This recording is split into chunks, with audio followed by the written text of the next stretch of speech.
नवी मुंबई पनवेलमधील कथित रेड्डींच्या भ्रष्टाचाराचा खुलासा, अनधिकृत बांधकामांवर मुंबई उच्च न्यायालयाचा निशाणा। नमस्कार, मी मीनाक्षी घोडके। पनवेल मुंबईसह उपनगरात बांधकाम उद्योगात झालेल्या मोठ्या झेपेमुळे नगर रचना विभागातील अधिकाऱ्यांमध्ये मोठ्या प्रमाणात भ्रष्टाचार व स्पर्धा उफाळून आली आहे।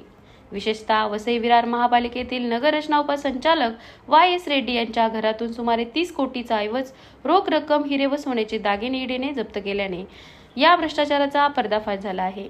वसई विरारच नव्हे तर नवी मुंबई, पनवेल, ठाणे अशा मुंबई उपनगरात अनेक कथित रेड्डी आणि त्यांच्यासारखे प्रभावशाली अधिकारी मोठ्या प्रमाणात अनधिकृत बांधकामे, सामाजिक सुविधांसाठी राखीव भूखंडावर टॉवर्स उभारण्याचा प्रघात करत आहेत।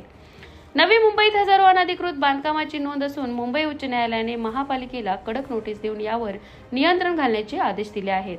पनवेल आणि नवी मुंबईमध्ये पुनर्विकास प्रकल्पातही भ्रष्टाचाराचे अनेक प्रकार समोर आले असून गरिबांची घरे हडपून शासनाच्या आदेशांचे उल्लंघन केल्याच्या आरोपात नगररचना विभागाचे काही अधिकारी, सिडको आणि महापालिकेतील निवृत्त अधिकारी सहभागी असल्याचे समजते।